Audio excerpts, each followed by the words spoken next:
سلام فتوات حوات سعال سلز حزتن ندمز أي كرتان تحتتكو نلوم خاء there is only one Jimmy Green بلدر استا تعنت ناي كوميدي تحستو زلوا فيلم حيزولكم متسير لخو نزا فيلم لايك ندابلنا نجمرا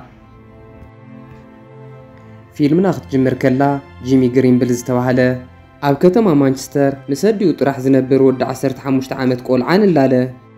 جيمي مسديو دونا بفقرن سنين زنبر كخون كلو كعسو اقر مصوات ازيو زفتون بفلاي وكتوم ناي زركه مانشستر سيتي ناي استبهاله خلب حرور دغاف ايو ناي كعشو كله تعويو افتا خلم ناي مستاف بهاغ والا كوتهالو عبيت مرتجن ولا حدا محازاي ولون عبيت مرتوم غوردن برلين استبهاله قلعه نسمع حازتو بمخان كل غزي انزو ساقيو اديو دما افكارن محاز بزح غزا اودات انتقايرت حيزات مصخت كون كلا لو عنتو حدا جون استبهاله سبع حيزا مصيختلا اليوم كلا ودا جيمي جن حقوسه يمثلن نصبحيتو جيمي نابيت تمرتك خد كله ان غوردن نخيري او تطنققنا وشت ياتمو ناوشت مساتوه سهران تبحال ازي زفقرا يخون امبر فقرو غريصلا زي يفلط غوال مسرايا سنبيدو كطمتاي جمر بزغر ملكعو سارا ونت فوتو سلازنبرت فشخت بلمو ازي زراي جيمي بتحغوس هني نخلو بدحريتو جن ان غوردن مصيوم كم تخل غزي زغورو كساقي وي جمرو قصيلوم دما نافت دحر بيت تمرت حيزوم وي خدمو نابورسو بمشان زلوم نعقتاريوم وي خدو عمترشتا تفديسوم كخدو كلو دما جيمي ننغوردن خيرخو اب كلاسي دونغمو داوص خلو ناي بيت تمرتوم ناي كوعش سلطان زخونه ايريك حدش غانتا خمسرت سلازدلي كصوتو زدلي تومهارو مصيوم نخمزغو زحبر ورقات يلطف ازي زراي جيمي دما تصوتاي ناي مخان بهغ سلازلو كالوت تومهارون خيريوا نتا دبدابي بخالي ورقات يشفنامو زودا درن تومهاراي يهلون ناي قد نافتا غانتا خاتو يبموال اب ساعتونا ميداي خد نافتو بوتا مسوص حقن كمزا حاسو يصنحون نابز مسلطن بوتا غوردن مسمحازو تحاويسو بوزحات قولعو زموصو خونو خلو جيمي دما نايتا غانتا بينشن خوخون يحره بتحاده دما نايتي بيت تمرت ممهاران اخيوا تاكيوم نعزب ابز اوان مستر كين برلين زتبحاله سباي يمصمو نت دايركتور انا ابز بيت تمرت زو يتمهيره تمهاراي كلخو زلن ناي كعشو كيلت تطقيمه إذا تريو زلخا خلو وانچا بوانچا يمليونيرو نسخم جن ايكون اند حدشت وانچاتات كتمصوص نتن حنا زمصاناين وانچاتات ون كتقمطو وني كالكومن نابيكم غيركم مندابلا خصرفو يجمرمو اموداتا دما حدش غانتا مسريتكم وانچا تمصوتو خينكم نزبيت تمرتي ناي $100,000 حاجز كغبر يسلزولو ازوم ممهاران او كعس اغرد هيوم نخسرحي وسنو ناي فيلم ناتريت نافتنا كعشو لممد كتملسنا خلا دما غوردن فلوي زخونه كيلوتو تطقيمو نخلهم دغفتي حغوسوم اللو امونغ جن نتصلو جيمي بقعسو رؤس هاريم يودقمو ازي زراي سلطان دما نمنتاي كوم تغبر كومزي عينت ديسيبلين زلو تصواتاي ابغانتاي كحزي دلن بموال كابغانتو يسوغو اتوم ممهاران جن غوردن ود كين برلين سلازخونه ابو وانچا تنطينا ناي $100,000 حاجز كغورلكم ييلنا ايو سلازي نودو خطقنسو يتخيلن يولومو اموداتا اتسلطاني نغوردن نابغانتو انخحاوسو يوسن بتحاد دما جيمي ناغوز انداخده خلو امن قدن سارا يرخبامو سارا اختزارو كتفتن كلا نسو جن قدم حجي مسدق انستو عليلو سلازي يفلط بفرحي تشاو ون كيبلا حديغو واخد كاو جيمي عبيت مرتوم نابزر كبناي كعسو غانتا خمزا اتو نديو نخنغرادليو نابديو يخيدمو نساغن سراح بزي حواس لزنبره نابغزا خيدمو ابغزا خنراخبينا تولو بزي دما جيمي حريقو بصلمات نابغزو انداخده خلو بزحزن ملكو ان غوردن سلازرخوو كم تقول غزي زغورو كساقيو يفتنو نسو دما زغبره غيروم ليطو انداخده خلو اغاطامي حانتا عباي سبيت تريومو احزينو وانا بغزا تاتو نايزا سبيت غزا ازو كم اراغوس تلعله سب زنورولو يمثلن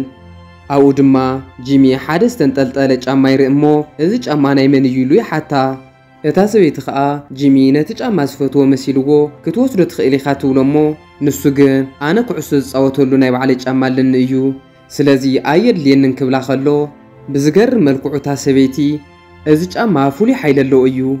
ነዚ ጫማ ተጌርካ ዝሓዘብካዮ ኩሉ ክትዓውት ትኽእል ኢኻ ስለዚ ውሰዶ ትብሎ እዚ ሰምዐ ጂሚ ድማ ዋላ እኳ በቲ ዘረባት ዘይኣመነሉ ነዛ ሰበይትን ክሓጉስ ክብል ግን ነቲ ጫማ ሒዝዎ ይወፅእ ናብ ደገ ምስ ወፀ ግን እዚ ጫማ ፍሉይ ሓይሊ የብሉን ኢሉ ስለዝኣምን ናብ እንዳ ጓሓፍ ደርይዎ ንገዝኡ ይኸድ جيمي ናብ ገዙ ክበጽሕ ከሎ ድማ ኣዲኡ ሄሊ ምስ ዝተባሃለ ናይ ቅድሚ ሕጂ ፍቃሪ ዝነበረ ወዲ ዳተቋየቆት ይረኽባሞ ተሓዊኡ ክሰምዖም ከሎ ኣዲኡን ሄሊ ጠሊምካኒ ኢኻ ካብ ሕጂ እንድሓር ምሳኻ ክኸውን ኣይደልን ኪድረሓቀለይ እንዳበለቶ ይሰምዕ ጂሚ ግን ሄሊ ናይ ኣዲኡ ፍቃሪ እንዳሃለወ ናብ ስቴዲየም ወሲዱ ኩዕሶ እንዳርአየ የዘናግዑ ስለ ዝነበረ ኣዝዩ ስለ ዝፈትዎ ብምንታይ ምኽንያት ይባእሱ ከም ዘለው ክሰምዕ ይጅምር እሞ ሄሊ ካሊእ ሓዳር ከም ዘለዎን ዶና እውን እዚ ምስ ፈለጠት ትባእሶ ከም ዘላን ይርዳእ ንጽባሕይቱ ድማ ጂሚ ናብ ቤት ትምህርቲ ይኸድ እሞ ንሳራ ብርሑቕ እንዳረኣያ ከሎ ከምቲ ጎርደን ምስ መሓዝቱ ብምዃን ንዕኡ ዘሳቅዮ ብግሩፕ ኮይነን ደቂ ኣንስትዮ ዘሳቅያ ጓላት ናብ ሳራ ኸይደን ከሳቅያ ይፍትና ንሳ ግን ተባዕ ስለ ዝነበረት ነተን ጓላት ትቕጥቅጠን እሞ እዚ ዝረኣየ ጂሚ ድማ ኣዝዩ ሕጎስ በቲ ሓደ ድማ እቲ ናይዛ ቤት ትምህርቲ ናይ ኩዕሾ ጋንታ ኣብ ካሊእ ቤት ትምህርቲ ኸይዶም ንኽገጥሙ ፀወታ ስለ ዝነበሮም መኪና ክሳብ ትመጽእ ተኣኪቦም ክጽበዩ ይጅምሩ እሞ ጂሚ እውን ምስኦም ክኸይድ ደልዩ ክመጽእ ከሎ ጎርደን ግን ጂሚ ምስኦም ክኸይድ ስለ ዘይደልዮ ጫማኡ ሕዲጉ ጓሓፍ ሒዛ ትኸይድ ናብ ዝነበረት መኪና ይደርብየሉ በዚ ድማ ጂሚ ኣዝዩ ሓሪቑ ተስፋ ቆሪጹ ናብ ገዝኡ ክመለስ ይጅምር እሞ ብዝገርም መልክዑ ግን ትማሊ ምሸት እታ ሰበይቲ ዝሃበቶ ጫማ ዘኪሩ እቲ ጓሓፍ ከይተወሰደ ንኸርክቦ እንዳጉየ ናፍቲ እንዳጓሓፍ ይኸድ ኣብ መወዳእታ ድማ ነቲ ጫማ ረኺብዎ እንዳጉየ ናብኦም ክኸይድ ይጅምር እሞ እኒ ጎርደን ብመኪና ተሳፊሮም እንዳኸዱ ከለዉ ኣብ መንገዲ ረኪቡ ምስኦም ይኸድ ናፍቲ ቤት ትምህርቲ በፂሖም ፀወታ ምስ ተጀመረ ድማ ኣጋጣሚ ዝናብ ስለ ዝሃረመ ጭቃ ኮይኑ ንኹሎም ምፅዋት ይኸብዶም እሞ ኣብዚ እዋን ጎርደን ጭቃ ሸተተ ቢልዎ ወዲቑ ከሎ ሓደ ተምሃራይ ረጊፁ ሓደገኛ ፋውል ይሰርሐሉ በዚ ምኽንያት ድማ ጂሚ ተቐይሩ ይኣቱ እሞ ናብ ሜዳ ምስ ኣተወ ግን ቅድሚ ሕጂ ጌም ተጫዊቱ ስለ ዘይፈልጥ ኣዝዩ ይፈርሕ ይኹን እምበር እቲ ገይርዎ ዘሎ ጫማ ፍሉይ ስምዒት ንኽስምዖ ይገብር እሞ ውሽጡ ንኽረጋጋእ እንዳፈተነ ኣብ መጀመርያ ንዝረኸባ ኩዕሾ ብሓይሊ ወቂዑ ጎል የእትዋ በዛ ናይ ጂሚ ጎል ምኽንያት ድማ ጋንቶኦም ይዕወት እሞ ኩሎም ተምሃሮ ተሓጒሶም ናብኡ ክመፁ ከለዉ ንሱ እውን ፍሉይ ስምዒት ይስምዖ ኣብ መወዳእታ ናብ ገዝኦም ምስ ከዱ ድማ ጂሚ ናፍታ ኣረጊት ሰበይቲ ብምኻድ እዛ ጫማ ከም ዝሓገዘቶ ነጊሩ የምስግና እሞ ወሲኹ ድማ እዛ ጫማ ናይ ምን ምንባራይ ሓታ ንሳ እውን ሮቢ ብራውን ናይ ዝተባሃለ ናይ ቀደም ናይ ማንቸስተር ሲቲ ተጫዋታይ ናይ ዝነበረ ወዲ እዩ ትብሎ እሞ ጂሚ ቅድሚ ሕጂ ዝሹም ሰሚዕዎ ስለ ዘይፈልጥ ናብ ገዝኡ ብምኻድ ኣብ ናይታ ክለብ ሽም ዝርዝር ክደልዮ ይፍትን በቲ ሓደ ድማ እቲ ጆኒ ዝተባሃለ ናይ ኣዲኡ ሓዱሽ ኣፍቃሪ ኣቑሑ ተኣኪቡ ናብ ገዝኦም ይመጽ እሞ ካብ ሕጂ እንድሓር ምስኦም ክነብር ከም ዝወሰነ ይነግሮ ንጽባሕይቱ ድማ ጂሚ ኣብ መንገዲ ምስ ሳራ ተራኺቡ ክዕልል ይጅምር እሞ ሳራ ኣብ ናይ ትማሊ ጌም ንሱ ሽቶ ቁጢሩ ንኽዕወቱ ከም ዝገበረ ሰሚዓ ክትነግሮ ከላ ንሱ ድማ ከም ናይ ቅድሚ ሕጂ ኸይፈርሐ ብነፍሰ ተኣማንነት ክዕልላ ይጅምር ብድሕሪኡ ናብ ገዝኡ ምስ ተመልሰ ድማ ዶና ነቲ ሓዱሽ ኣፍቃሪኣ ንጆኒ ንወደይ ወሲድካ ናይ ማንቸስተር ሲቲ ፀወታ ርእዮ ብምባል ገንዘብ ሂባ ትሰዶ ጂሚ እውን ናይ ማንቸስተር ሲቲ ፀወታ ክርኢ ብምዃኑ ኣዝዩ እንዳተሓጎሰ ይኸይድ እሞ መእተዊ ትኬት ገዚኦም ከኣትዉ ክብሉ ግን ብዘሕዝን መልክዑ ጆኒ ቅድሚ ሕጂ ገንዘብ ተለቂሕዎም ዝነበረ ሰባት ብምምጻእ ኢዱ ጠውዮም እቲ ገንዘብ ኣሕዲጎም ወሲኾም እውን ትዝተርፎም ገንዘብ ንኽቦም ኣብ ቀጻሊ ሰሙን ከም ዝመፁ ነጊሮሞ ይኸዱ በዚ ድማ ጂሚ ኣዝዩ ሓሪቑ ይወጽ እሞ ኣጋጣሚ ንሳራ ምስ ረኸባ ብዛዕባ ትጫምኡ ነጊሩ ሮቢ ብራውን ዝተባሃለ ወዲ ንምርካብ ናብ ናይ ማንቸስተር ሲቲ ተፃወቲ መንበሪ ገዛ ክኸይድ ምዃኑ ይነግራ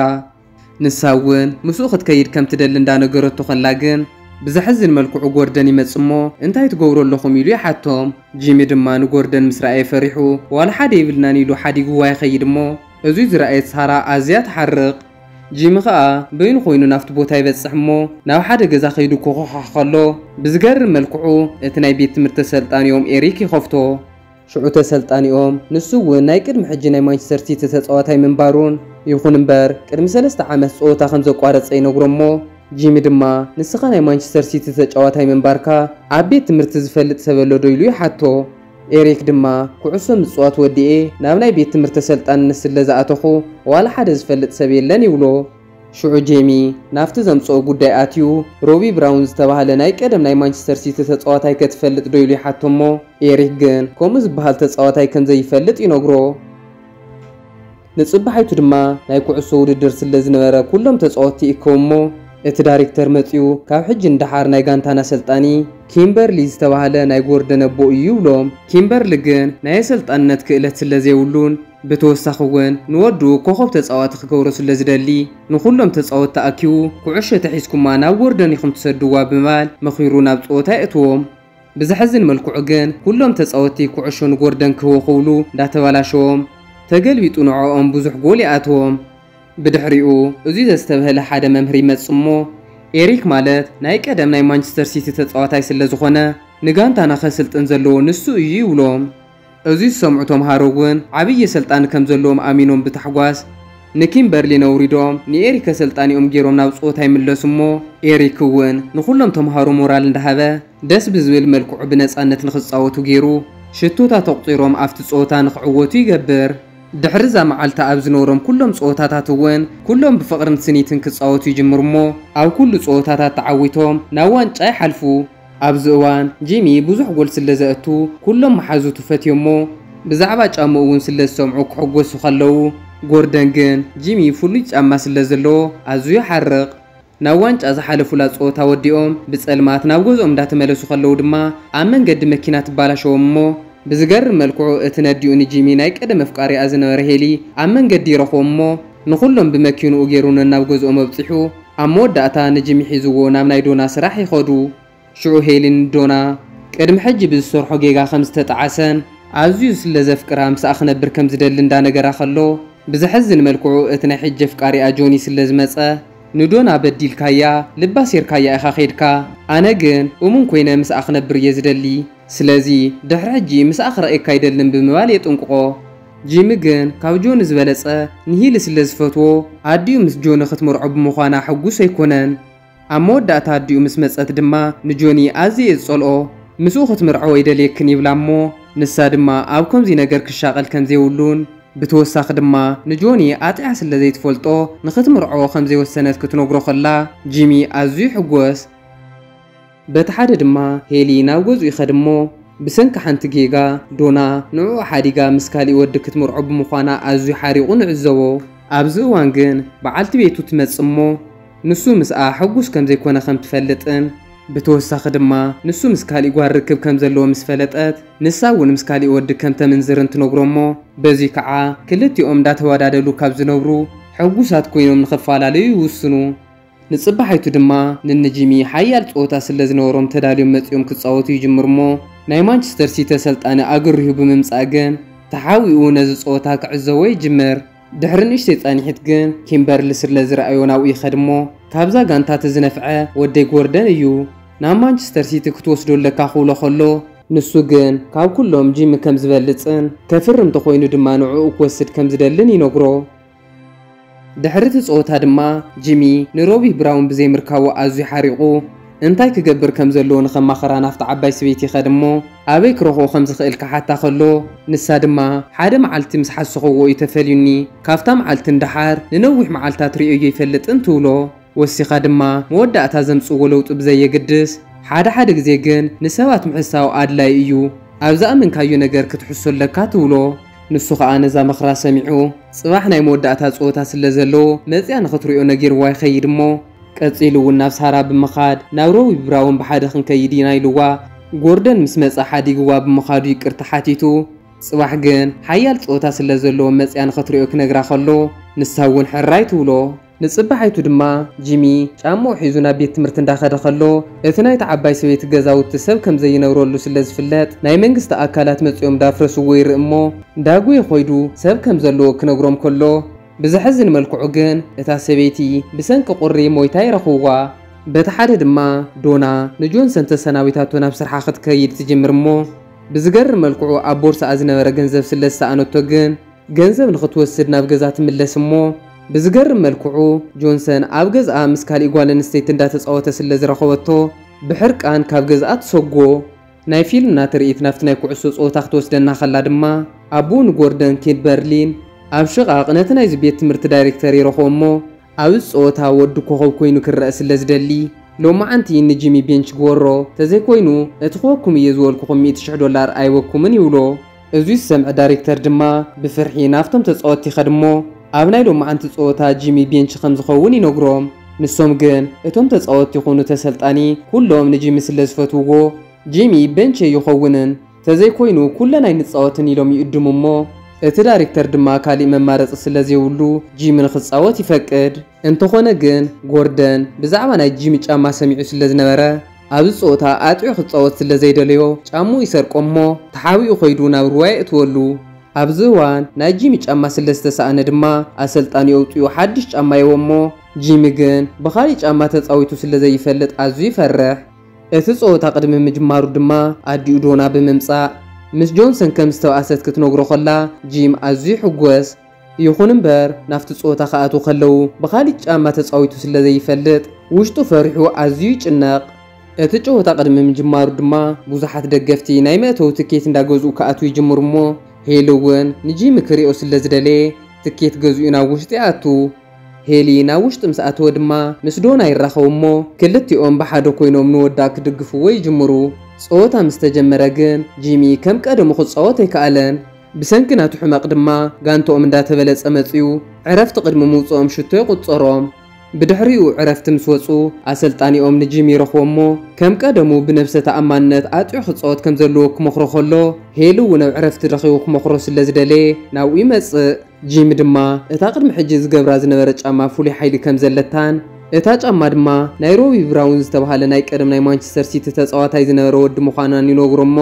እዚ ዝሰምዐ ሄሊ ሮቢ ብራውን ማለት መን ምዃኑ ስለ ዝፈልጥ እንዳጎየ ሒዝዎ ናብ ሮቢ ብራውን ይኸድ። ሮቢ ብራውን ማለት ኣብዚ እዋን ዓይነ ስውር ክኸውን ከሎ ሽሙ ቀይሩ ናብ ጸወታታት መእተዊ ትኬት ዝሸይጥ ወዲ እዩ። ብድሕሪኡ ሮቢ ብራውን ብዛዕባ መንነቱ ክነግሮም ከሎ ኣነ ማለት ነታ ጫማ ዝሃበትካ ዓባይ ሰበይቲ ወዳ እየ። እቲ ዝነገረትካ እውን ሓቃ እያ። ዝተባኣስና ስለ ዝሓስወትኒ እዩ። ኣነ ቆልዓ ከለኹ ናይ ዓይኒ ሕማም ነይሩኒ። ይኹን እምበር ቀዲማ ስለ ዘይነገረትኒ ከምቲ ትርእየኒ ኣብዚ ሕዚ እዋን ዓይነ ስውር ኮይነ ኣለኹ። ሕዚ ኮይነ ንምንታይ ዘይነገረትኒ ኢለ ክሓስቦ ከለኹ ግን ሓቃ እያ ነይራ። ኣብቲ እዋን ክሕከመሉ ዝኽእል ኣጋጣሚ ኣይነበረንን። ብተወሳኺ ድማ ክሕከም ዘይከኣልኩ እንዳበልኩ ተጨኒቐ ኣብ ኣገልግል ንኸይቀሪ ብነብሰ ተኣማንነት ኩዕሾ ተጻዊተ ሕልመይ ንኸግህድ ሓጊዛትኒ እያ ይብሎ። ወሲኹ ድማ እቲ ጫማ ዋላ ሓደ ፍሉይ ሓይሊ የብሉን፣ ክእለትካ ኣብ ውሽጥኻ እዩ ዘሎ፣ ንስኻ ጥራሕ ብነብሰ ተኣማንነት ተጻወት ይብሎ እሞ ጂሚ እውን እታ ሰበይቲ ሓደ ግዜ ምሕሳብ ጽቡቕ እዩ ዝበለቶ ዘኪሩ